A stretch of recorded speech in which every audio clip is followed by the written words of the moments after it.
Hello, and welcome to another Village Torah discussion with me, your host, Rabbi Drew. This week's Torah portion is Shelakh, or some people call it Shelakh Lekha. We are very much in the book of Numbers, and I've said it here before, but the book of Numbers is such an incredibly fascinating book. For some people, it's their favorite book of the 5 books of Moses. There is a lot going on, certainly a lot of stories, a lot of narrative, and we have a bunch of that in this one as well. I've also mentioned that there is a lot when it comes to leadership, lessons in leadership, but also challenges when it comes to leadership. This week's Torah portion really kicks off, dives right into it.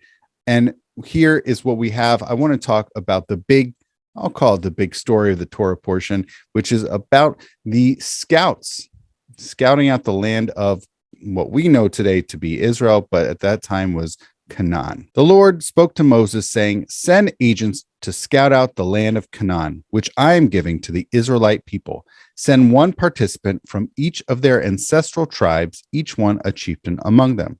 So Moses, by the Lord's command, sent them out from the wilderness of Paran, all of them being men of consequence, leaders of the Israelites. And then it lists each one of these 12 leaders, who they were, their fathers, which tribes they represented, and then it continues. When Moses sent them to scout the land of Canaan, he said to them, "Go up there into the Negev and on into the hill country and see what kind of country it is.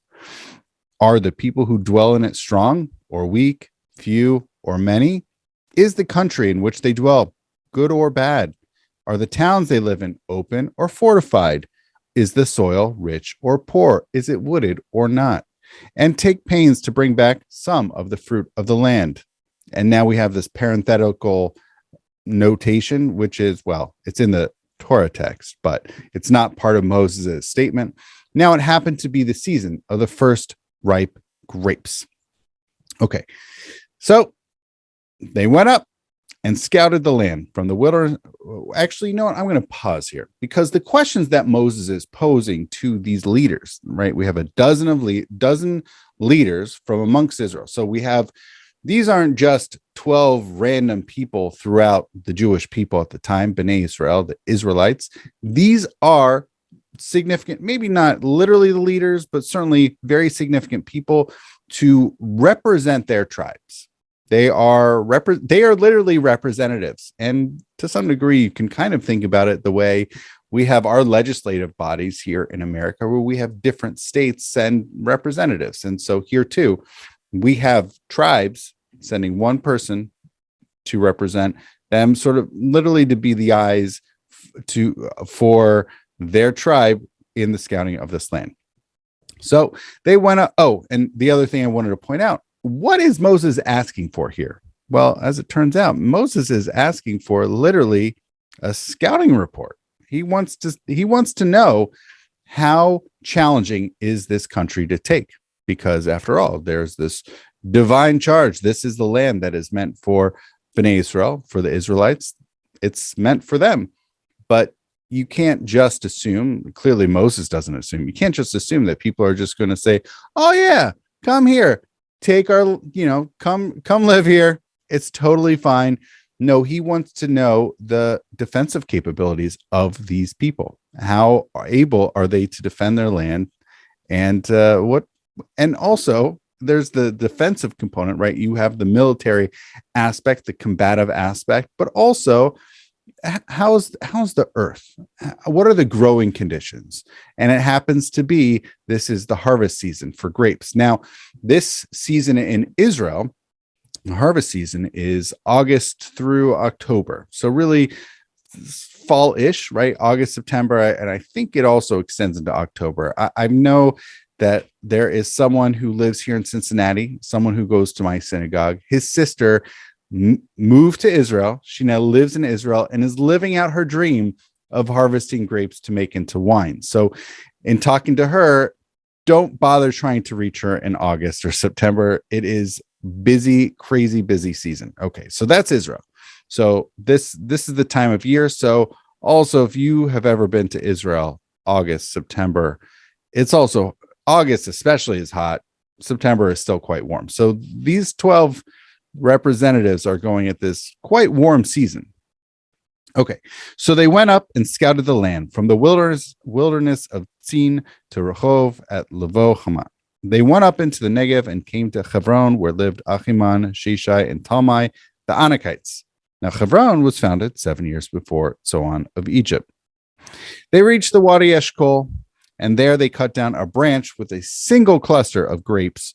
It had to be borne on a carrying frame by two of them, and some pomegranates and figs. So they're now bringing back visual, not just visual, but literally they're bringing back physical objects to show this is the produce. And certainly this eshkol, this bunch of grapes, so heavy, so huge, so massive, it needed to be carried on a pole, which is quite huge.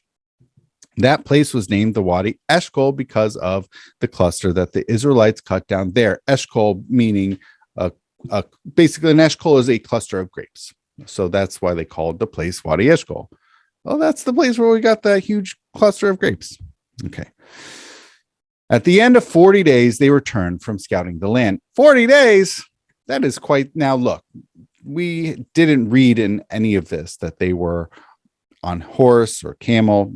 Possibly they might have just been entirely on foot during the scouting of the land for this 40 days. So they went from place X to Y and so forth. And they couldn't put this on any animals. That's why they have that pole holding up this cluster of grapes, because it was huge, but it doesn't sound like they have animals. Maybe they did have animals with them. Unclear, but certainly not included here in the text. But 40 days, that is certainly quite some time. That's nearly 6 weeks of scouting. Okay. They went straight to Moses and Aaron and the whole Israelite community at Kadesh in the wilderness of Paran, and they made their report to them and to the whole community as they showed them the fruit of the land, which this cluster of grapes on this pole is clearly a huge piece, perhaps the centerpiece, but not the only fruit. We also read that they had these pomegranates and figs. So there were other fruits, and who knows, maybe there are other fruits that were not included in this story. But be that as it may, even just having the pomegranates and figs accompanying this cluster of grapes, it's certainly quite big. Okay, they show them the fruit of the land, and this is what they told them. We came to the land you sent to us. It does indeed flow with milk and honey, and this is its fruit. I'm going to pause here. They clearly keep speaking, but I want to share something with you. I might have said this in another Village Torah, and whether I did or didn't, and even if I did, it's still helpful to jog our memory. When we talk about milk and honey, this doesn't literally, in the Bible, it does not mean literally cow's milk and bee honey. That's not the milk and honey that we are discussing here. The milk involved is probably going to be goat milk. Okay, so still from an animal. But the honey is not a bee honey. It's from either figs or dates. And the idea there is that there's so much of these fruits that they're oozing with this honey. And clearly, one of these fruits is figs, and figs can produce a fig honey. Okay. So that's what they mean. It's not irrelevant to what's going on here. They're saying here is fruit, and this fruit produces honey. Okay. However, the people who inhabit the country are powerful, and the cities are fortified and very large. Moreover, we saw the Anakites there. And Amalekites dwell in the Negev region. Hittites, Jebusites, and Amorites inhabit the hill country, and Canaanites dwell by the sea and along the Jordan. So they said, look, on the agricultural front, it's quite lucrative. These fruits are huge and presumably delicious and tasty, and that's certainly worthy of living there. However, they go in a very different direction. Militarily, heavily defended, right? Heavily defended, because they have not only cities, they have huge cities that are fortified, right? So they've got walls. They're not an open city, which would be, or open towns, which would be easier to conquer on a military front. But once you have a walled city or town or village, any type of walling or fortifications makes it much more defendable which makes it harder for an attacking army. And that would be bad enough. Yet that's not enough. The people are powerful, right? So the cities are fortified. That's challenging enough as it is. On top of that, they're very large. So there's probably going to be a lot of people to defend these fortified cities. And then on top of that, just what makes everything just terrible, the people are large and powerful. So I'm going to make a joke, but it reminds me of Texas. Everything is so much larger in Texas, as the saying goes, right? Everything is huge there. But that's kind of what's going on here. The fruit are large, the people are large, the towns are large, the fortifications are large. It's just, yeah, it's got great fruit, but everything else is huge there. Okay, so it's certainly challenging, right? The report as issued by these representatives is not encouraging. However, Caleb hushed the people before Moses and said, "Let us by all means go up, and we shall gain possession of it, for we shall surely overcome it." But the other men who had gone up with him said, "We cannot attack that people, for it is stronger than we are." It's basically a suicide mission. There's no way we could win. So thus they spread calumnies among the Israelites about the land they had scouted, saying, "The country that we traversed and scouted is one that devours its settlers. All the people that we saw in it are of great size. They're huge. We saw the Nephilim there. The Anakites are part of the Nephilim, and we looked like grasshoppers to ourselves, and so we must have looked to them." This is a very bad position to be in, right? We have this report. All these people are saying one thing. One person, Caleb, says, we can do this. We can go up and win. We can defeat them militarily. And all of them are saying, no, that's just not possible. They are huge. This is not a good situation. One question I think at this point is, only one person, Caleb, had this idea that this is a surmountable position. Like, this is something that they can go and win and to defeat these Canaanite nations. And yet a bunch of them are saying otherwise. It is unfortunate. And the story continues.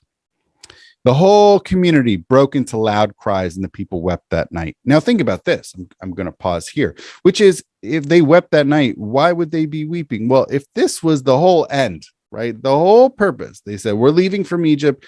Let's go. We've got one place that we are headed. This is our target. This is our destination. This will be our land. And now it turns out that actually it's not possible. It might be agriculturally a good place, but it is just not a feasible end in sight. We just cannot win. And that would be incredibly frustrating and certainly saddening. All the Israelites railed against Moses and Aaron. "If only we had died in the land of Egypt."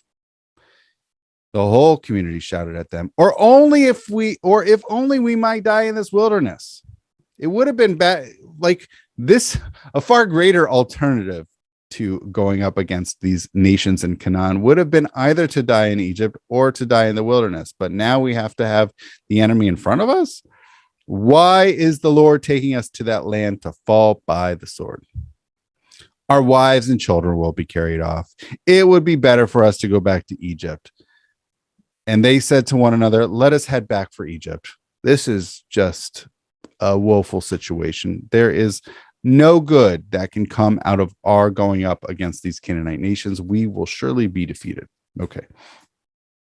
So after all this, Moses and Aaron fell on their faces before all the assembled congregation of the Israelites. This is a not uncommon occurrence that Moses and Aaron, when faced with difficulty, fall on their faces.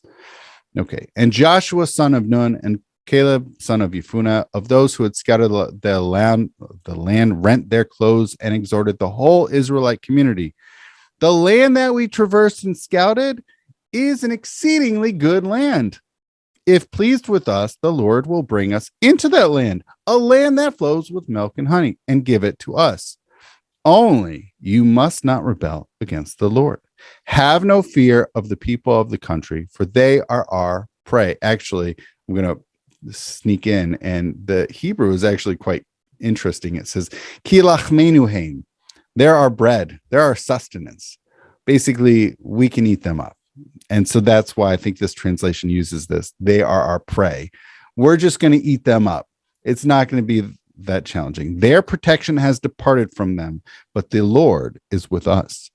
Have no fear of them. Now, this is, of course, interesting because before we saw that Caleb had tried to shush those who are giving this report and said, no, no, no, we can do this. We can definitely do this. And then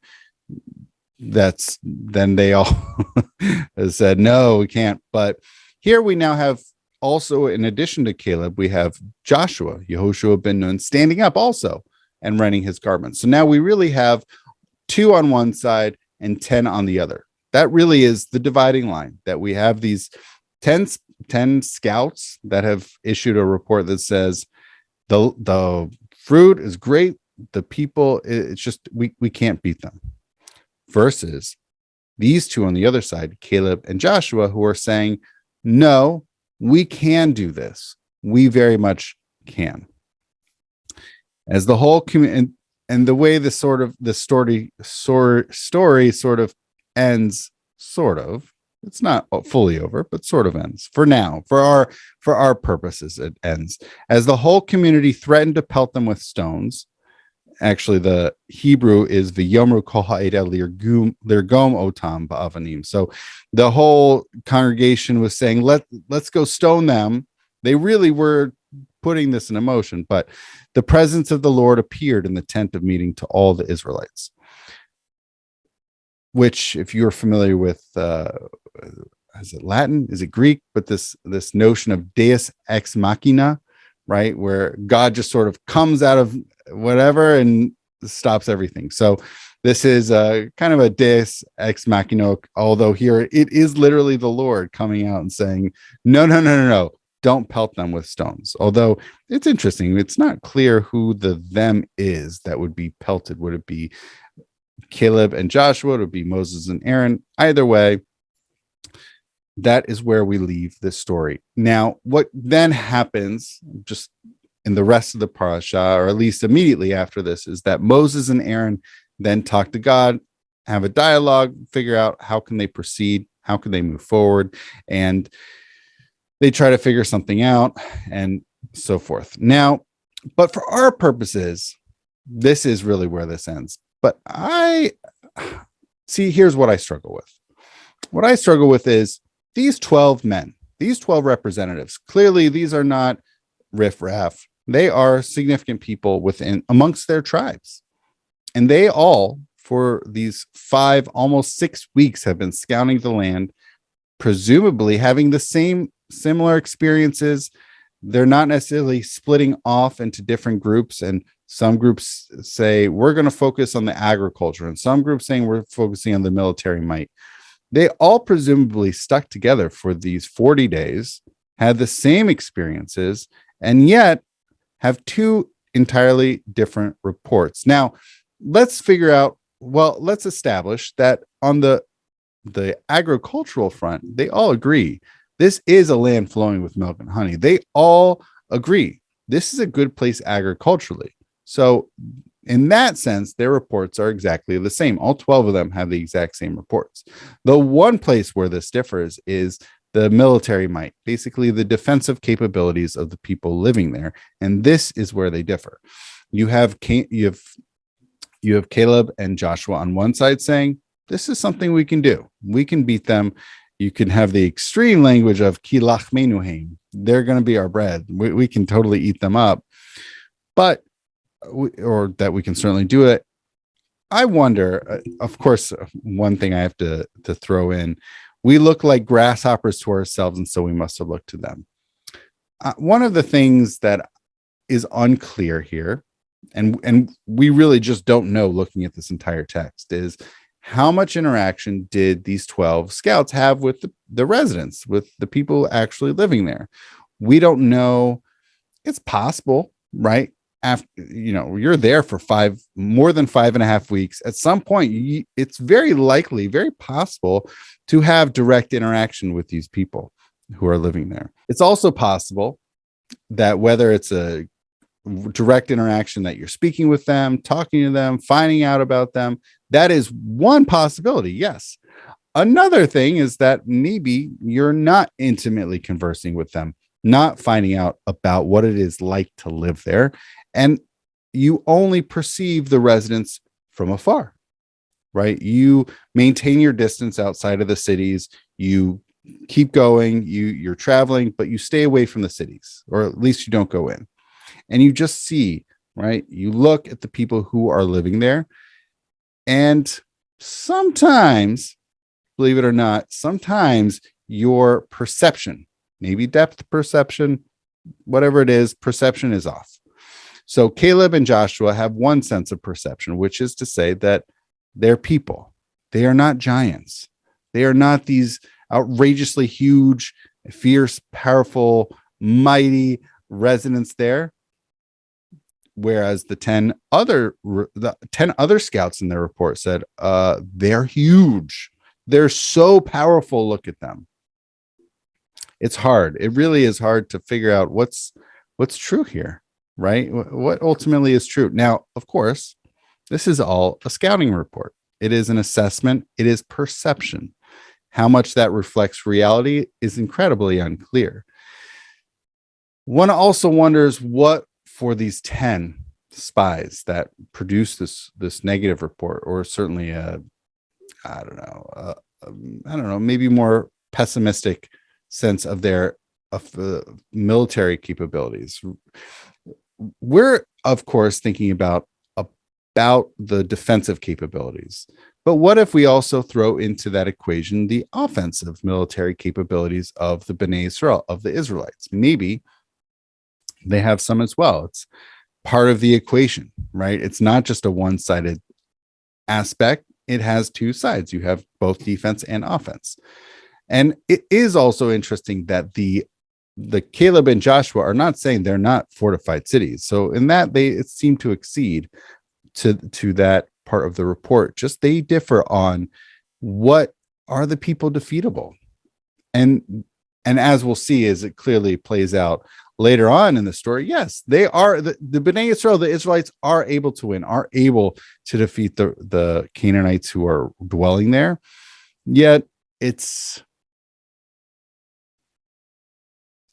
so they are able to defeat them, which is good, which also, defense suggests that Caleb and Joshua were in the right.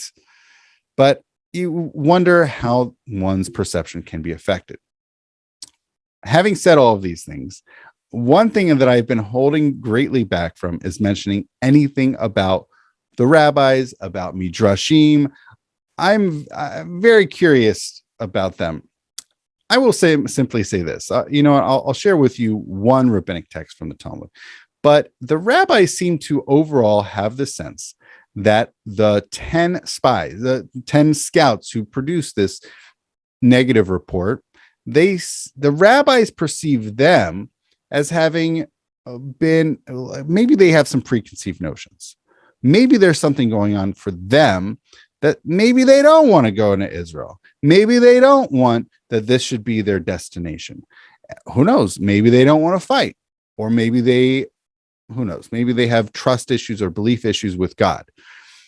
So the rabbis want to very much say it's about perception, because at the end of the day, it's not like all 12 of them had ill-conceived notions, because after all, Joshua and Caleb both said this is something that this is a fight we can win. We can beat these people. We can win. It's what about these 10 though? What was going on for them? They saw the exact same things. They had the same experiences. So maybe it was something they brought into the experience with them.